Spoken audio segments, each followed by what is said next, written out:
हरे कृष्णा। श्रीमद् भगवद गीता के विश्व रूप दर्शन अध्याय को आगे बढ़ते हैं। श्री कृष्ण का विराट रूप देखने वालों में अत्यंत विस्मय और स्तुति गान जागृत करता है, लेकिन वास्तव में कृष्ण के भक्त इस तरह के दर्शन से आकर्षित नहीं होते। विस्मय एवं आदर लगभग भय के समान है। और जैसा कि हम देखते हैं, अर्जुन विश्व रूप का दर्शन करते हुए वास्तव में भयभीत हो जाता है।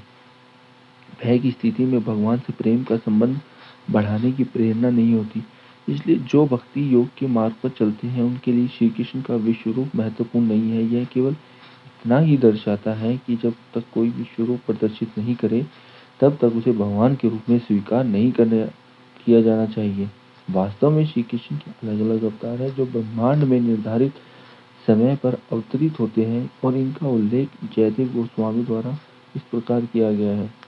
हे कृष्ण, मैं आपको नमन करता हूँ जो इन 10 अवतारों के रूप में अवतरित हुए हैं। मत्स्य अवतार के रूप में आप वेदों को बचाते हैं एवं कूर्म अवतार के रूप में आप अपनी पीठ पर मंदार पर्वत को उठाते हैं।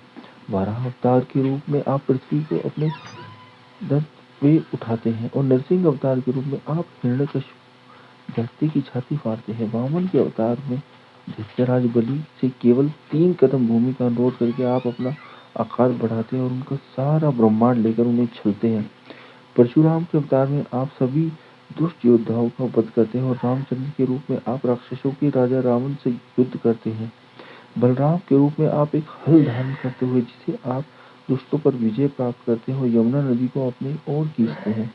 बुद्ध के रूप में उन सभी जीवों के प्रति दया दिखाते हैं जो इस दुनिया में पीड़ित हैं, और कलयुग के अंत में आप मेलचों को चकित करने के लिए कल्कि के रूप में प्रकट होते हैं। जब हम श्रीमद् भगवद गीता पढ़ते हैं तो हम देखते हैं कि कई जगहों पर उपदेशों को दोहराया गया है, परंतु यह कोई त्रुटि नहीं बल्कि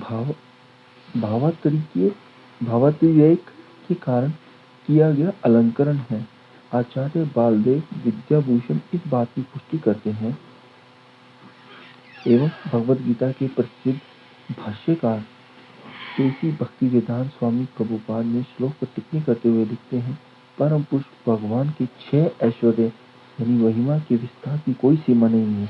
यहाँ और कई अन्य स्थानों पर पुनरुक्ति है, लेकिन शास्त्रों के अनुसार श्री कृष्ण की महिमा को बारंबार दोहराना कोई साहित्यिक कमी नहीं है। ऐसा कहा जाता है कि हैरानी, विस्मय, हर्षोन्माद यानी असीम आनंद के बयानों का बार बार दोहराया जाना कोई त्रुटि नहीं। हे महापुरुष, उच्च लोकों और पृथ्वी के बीच के अंतरिक्ष सहित सभी दिशाओं में आप पूरी तरह से व्याप्त हो। आपके इस अद्भुत तथा भयानक रूप को देखकर तीनों लोग भयभीत हैं। देवतागण आप में प्रवेश कर रहे हैं और अत्यंत भयभीत होकर वे हाथ जोड़े आपकी प्रार्थना कर रहे हैं।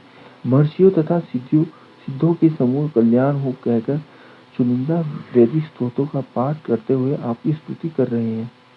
रुद्रो, आदित्यो, वसुओं, साध्यो, विश्वदेवो, दोनों अश्विनी कुमार, मरुतो, पितरो, गंधर्वों, यक्षों, असुरों तथा सिद्धों सभी आपको देखते विस्मयाकुल हो गए हैं।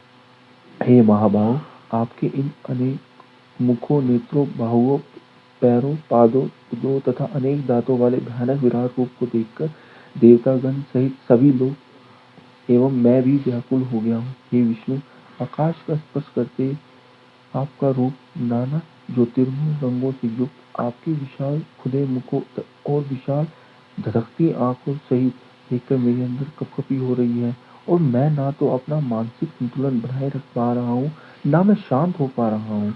आपके अनेक मुखों को उनकी विकराल दांतों सहित प्रलय अग्नि की भांति प्रज्वलित देखकर मैं दिशा विहीन हो रहा हूँ और अपना धैर्य खो रहा हूँ। मुझ पर दया कीजिए हे देवेश्वर। हे जगन्निवास, धृतराष्ट्र के सारे पुत्र, उनके मित्र पक्ष, साथ में भीष्म, द्रोण, कर्ण और हमारी सेना के भी उत्तम योद्धाओं सहित सभी आपके भयानक दांतों वाले विकराल मुखों में प्रवेश कर रहे हैं। उनमें से कुछ के शिरों को तो मैं अपने दांतों के बीच चूर चूर होते देख रहा हूँ। जिस तरह नदियाँ समुद्र की ओर बहती हैं और अंत में उनमें प्रवेश करती हैं, उसी तरह ये सभी प्रसिद्ध वीर भी आपके प्रज्वलित मुखों में प्रवेश कर रहे हैं। हरे कृष्णा।